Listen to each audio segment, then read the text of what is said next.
Hello everybody and good morning. Welcome to the Top Producer Show. So our mission is to create financially independent achievers, and our vision, sorry, I can't keep any of that straight today. I messed all that up. But the point is we're here to help people grow and to achieve in their businesses. So before we jump into the next chapter of the unfair advantage, and I think this is the last one, we're going to go ahead and invite some people onto here. And we will get started. And we have the cat joining us today.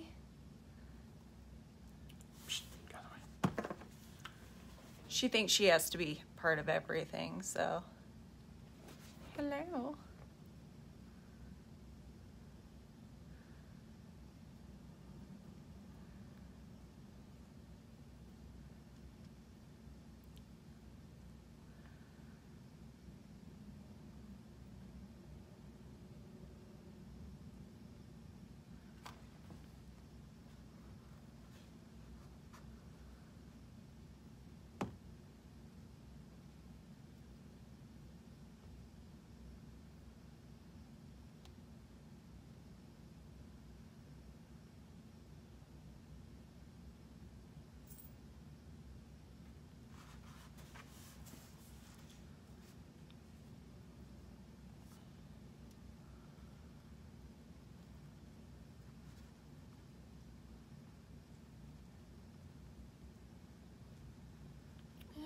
There we go.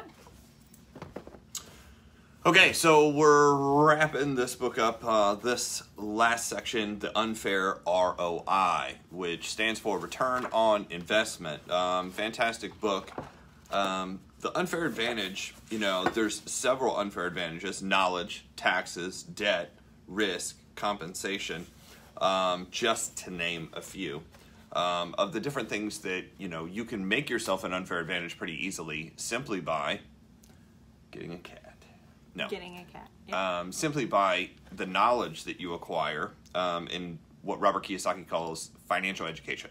So the unfair advantage, it says most financial planners, insurance agents, stockbrokers, real estate will tell you 8 to 12% ROI is amazing. Their sales pitches are made by looking into the past, not gazing into the future. The years between 2000 and 2010 are called the lost decade. For millions of amateur stock market investors, their ROI has been basically less than 2%. Why? Because everything crashed in 7, 8, 9 and didn't start recovering until 12 and 13. In real estate, millions lost everything, in some cases more than everything, if they buried themselves in debt while trying to basically save their house. So, however, a few professional investors in both the stock market and real estate in the lost decade has been their best decade ever. Like, I knew people who did very, very well. Why is that? One unfair advantage of financial education is possibly is a much higher ROI on your money, return on investment. This means that if you put $100,000 into an investment, you'd receive $28,000. So, for example, in this book, you've seen how the rich with financial education earn a minimum of 28% cash-on-cash return in 1 year. So you put $100,000 in, you earn $28,000 back. By the way, that is high. Not the highest, but that's high. On top of that, if successful, the investment pays a dividend every month, income that basically is taxed at lower rates. Today, when someone calls me pitching me an investment, if the investment he or she is proposing does not guarantee, and that's kind of the word, guarantee, you can't guarantee, 28% return the first year, cash in my pocket, I turn the investment down. Why risk my money when I can go get a government guaranteed return? The lowest return I will consider is even 28%. On many of my investments, it's even 100 or 250% back. An infinite return means I want all my investment back. For example, if I invest $100,000, I want the entire $100,000 back. In addition, I will still want to own my own asset, plus I want to own the cash flow. So he's talking about, real estate. The dollar is not significant. The investment can be 10,000 or it could be 100 million. For example, an infinite return is your way of printing your own money. For each month you receive a check, nothing is free money, just like the Federal Reserve Bank. Is it too good to be true? Investing for Dummies, another book that he wrote. Shamala is here. Hello. It says, investing for dummies, I've always found out and assuming that people think saving money is smart, or that turning your money over to financial planners who invest your money into mutual funds that fail is smart. Also not a good idea. An animal trainer can basically train a monkey to save money and invest in mutual funds. So he's like, it doesn't take any background talent. And he's kind of making fun of the industry, saying, look, these guys aren't getting you returns that you should be getting. You should be figuring out. And it's the classic case of basically not wanting to be responsible, turning it over to somebody. And it really is the sales pitch. The sales pitch is that those guys are experts. They know what they're doing. And here's what I learned. The average financial investor, 46% of financial investors have nothing invested of their own money in the market. 46%. They haven't earned shit. Not only have they not earned shit, they don't even have shit in there. So you may notice the difference between the word monkey and money is the K for knowledge. That's actually really funny. It says, today, there are a lot of humans without money, yet they still deposit what they earn into banks and basically leave it in their investment funds. Not a good idea. So afterwards, the purpose of this education. He says the true purpose of this education is to grant a person the power to turn information into meaning. And the trouble is the information age there is an avalanche of financial information and a lack of financial education. So there's all kinds of definitions and books out there and crap. But what you're really looking for is you're looking for the stuff that can actually help you, the education part. Without financial education, millions of people are no better off. So what do? A few years ago, I went back, local health food store, he kind of tells a story. Basically how he educates people. One of the ways he educates people is through books. Another way he educates people through speaking and training. I would suggest going to YouTube and subscribing to Rich Dad. It's a channel, Robert Kiyosaki's Rich Dad series. It's a podcast. The times are changing. So basically Rich Dad, Poor Dad was published in 1997. In 2002, Rich Dad's Prophecy. And then he ended up writing in 2006, Why We Want You to Be Rich with Donald Trump. And then basically did the Cash Flow Quadrant, which is another huge book. It's a reprint. But he talks about the 5 different levels of investors. He goes, number 1, they work hard all their life. They work for money. So learning about investing is important because investing is the key to financial freedom. 5 things happen to people who do not invest. They work hard all their lives. They worry about money. They depend on others, such as family, companies, the government. The boundaries of their lives are defined by money, and they will not know freedom in their lifetime. Those are people who don't figure out how to invest. So learning to invest, there's a great game called Monopoly, and there are several different things, but you start learning about the different kinds of investments, right? He talked about those, real estate, paper assets, commodities, and businesses. You learn how to invest first. So everybody's going to be good at something. You just have to kind of figure out what to be good at. Then you have to learn the definitions of everything prior to. Prior to what? Prior to putting your money in. Learn the definitions, write up a business plan. What are you trying to achieve? What are you trying to get done? And then you start putting it together. By the way, I'm not a financial planner. That's not what I do. I've been asked to go get that license many times. Companies have come after me because they realize that I can sell and influence, which is one of the key steps to learning how to build a business or do anything. Meaning financially successful. As I grew up, I watched my rich dad play the game of Monopoly. In my real life, I learned many valuable lessons. Number 1, investing is not risky if you have the knowledge. Investing can be fun. Investing can make you very rich. And more importantly, investing can set you free. So then he goes over the financial experts, who to go to, who not. Time Magazine is on my side. Time Magazine has run a number of articles in the past year questioning the wisdom of putting money in basically retirement investments. He talks about the typical 401k takes 80% of the profit. The typical 401k takes 80% of the profit that somebody's earned. 2, taxes work against you. Taxes work against you with a 401k. You have no insurance if the stock market crashes. A 401k for people who are planning to be poor, retire poor. Income from a 401k is withdrawn at ordinary earned income tax rates. So what is the best investment? There's 5 levels of investors. Number 1 level is zero financial intelligence. Basically, you're handing your money to somebody else, you're screwed. 2, the savers. And he goes, this is the level where the savers are losers. Now, the savers are losers because the money goes what? Goes down. So you can have no financial intelligence and not do anything, which is what honestly most people do. Then you've got the second level. Those are the levels that people are like, I'm just saving money, I'm saving money. The savers are losers because of inflation. The dollar is worth less, instantly, basically, the moment you get a hold of it, because of inflation. And every time we print, there's supposed to be a new stimulus. I mean, it's kind of funny. I saw a really hysterical quote. It says, do you realize that the government made, the Congress and the House made like $200,000 while they were arguing over giving, the American public $1,200 or $2,000, whatever it is. I was like, wow, that's really funny. 1% of what they made sitting around talking about it. Probably not a good plan. Level 3. I am too busy. I'm too busy to learn it. I'm too busy to read. I see this all the time. Somebody's like, hey, how do I do this? And I said to them, they're like, that's 45 minutes long. I'm like, yeah, but 45 years to die of what you're doing is probably longer. I don't say that, but that's what I think. Level 4 is I'm a professional level.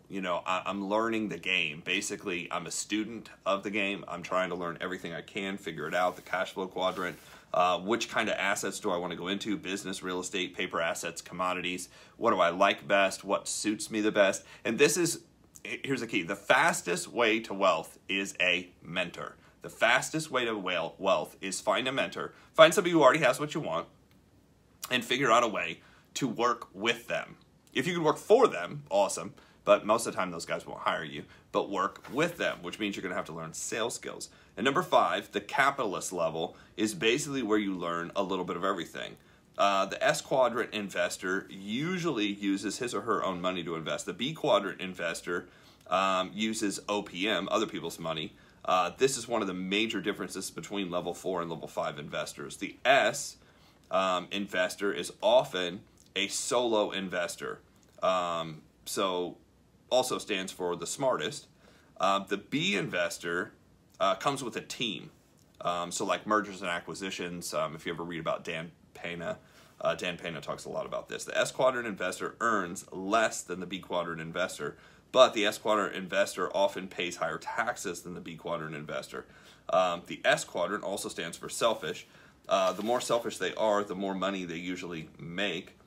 The B quadrant investor must be generous. The more generous, usually the more money they make. Meaning, when you're going to get a team together, the more money you give out, usually the more money everybody will help you go get. It's difficult to raise money in an S quadrant investor, and this is one of the reasons. So starting for nothing, the reason I wrote this book is a story of Kim and me basically going from homeless to becoming rich. So he talks about kind of how to become a capitalist.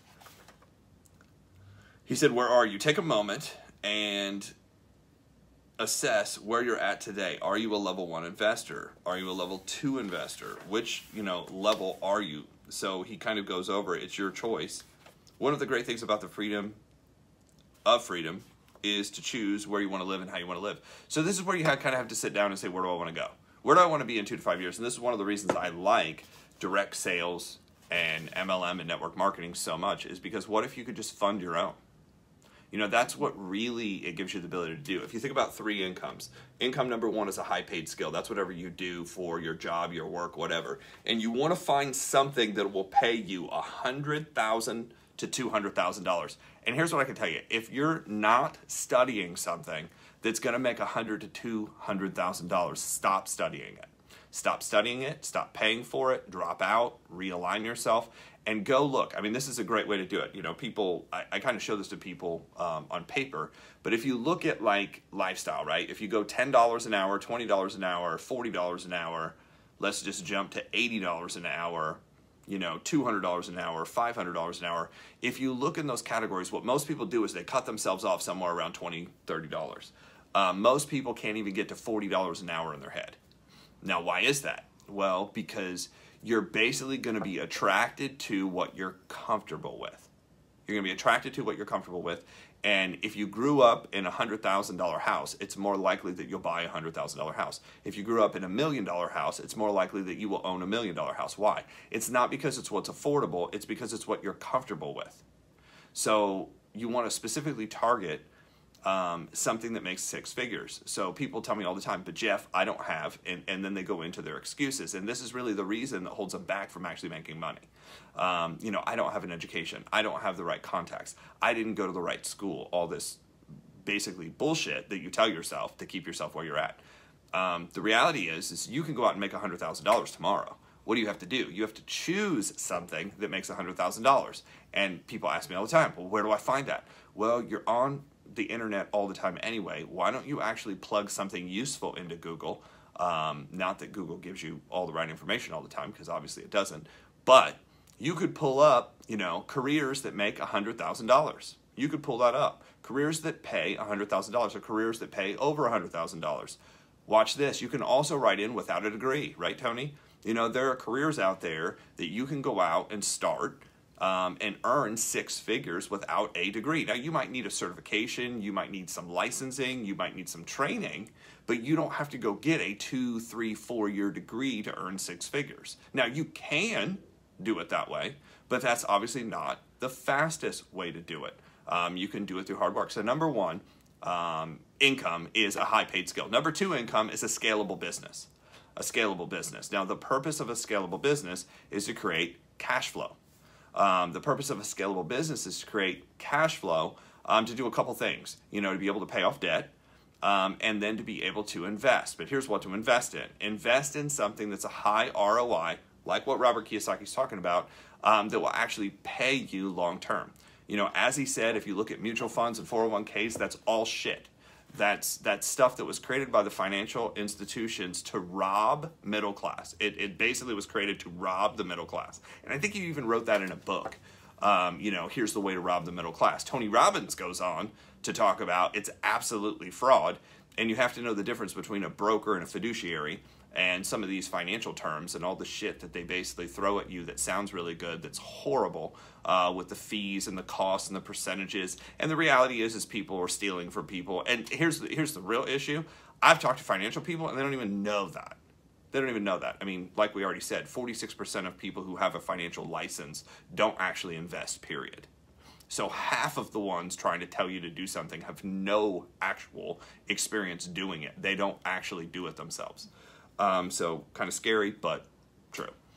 So what to invest in, you've got to go research that stuff yourself. So number one is a high-paid skill. That's the first income. Number two is you want a scalable business. That's why I like MLM. That's why I like direct sales. That's why I like financial services, is you have the ability to create an income. But the whole key to that income is basically taking it over to the third income and developing whatever, you know, long-term big investment that you want to do. What I say is what if the high ROI is the business you've always wanted to start? What if you could fund it yourself? What if you don't have to go ask for money?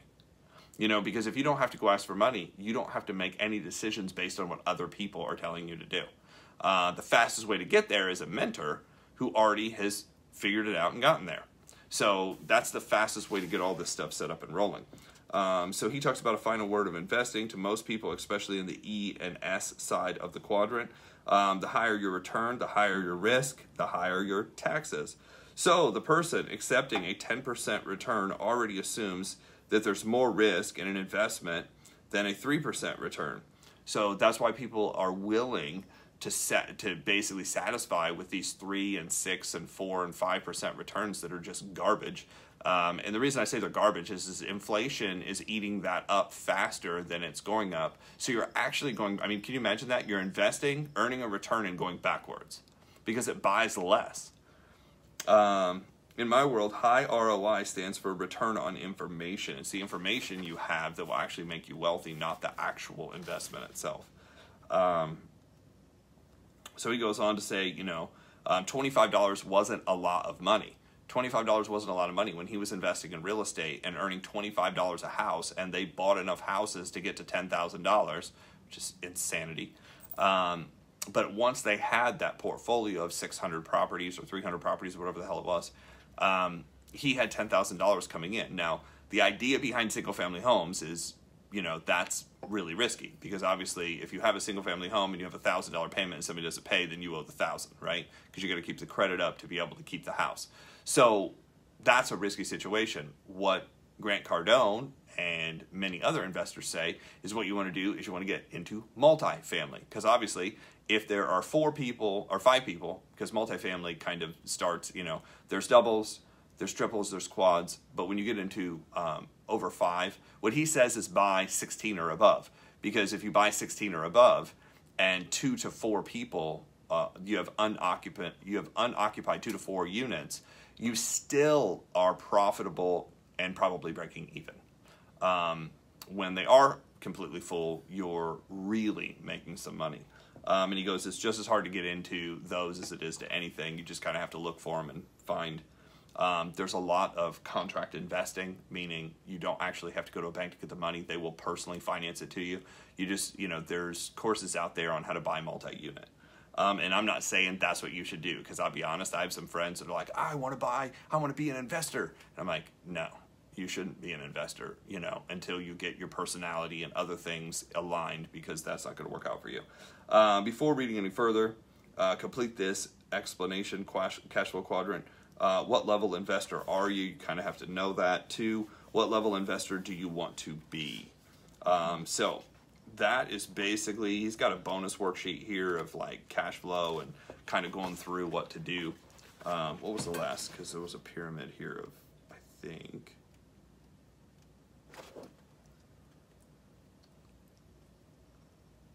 So he talks about building a business, you know, finding a product, finding out the legalities, finding the systems to build it, communicating it and being able to sell it, and then finally creating a cash flow from that business. But that's why we promote, you know, direct sales, getting in, learning how to run a business, learning how to make the money, learning the sales, learning the recruiting, learning the hiring, learning the training. Yes, it's a pain to learn all that, but it's super profitable. Like if you figure that out, the kind of the lessons that you learn there, you can transfer into everything else you do in life. So that's one of the reasons we read this book. It was an awesome book. I suggest reading it. I think I've read it at least once a year for probably since it came out, you know, which was 2011.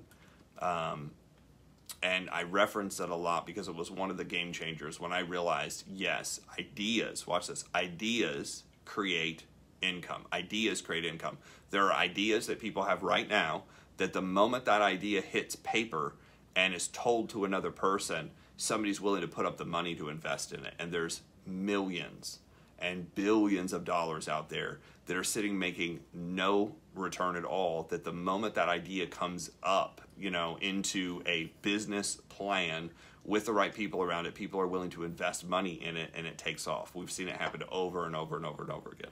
So with that, that is a wrap for this book. Next, we're going into this. John Maxwell's new book, Change the World, just came out on the 29th of January. So we're going to start it Monday. David Robinson, what's up? Hopefully things are good. I saw your articles of incorporation. You got everything up and rolling, so very cool. And we will chat with you this weekend. What else? Sounds good. So if you guys haven't yet, you want to go to the Top Producer Show Facebook page and you want to go join that page. Also go join us on YouTube and follow us there, because each one of these videos is going to be uploaded to that. So if you would like to go back and rewatch these, you are more than welcome to. So with that, that is what we have for you guys today. And we will see you on Monday with the new book.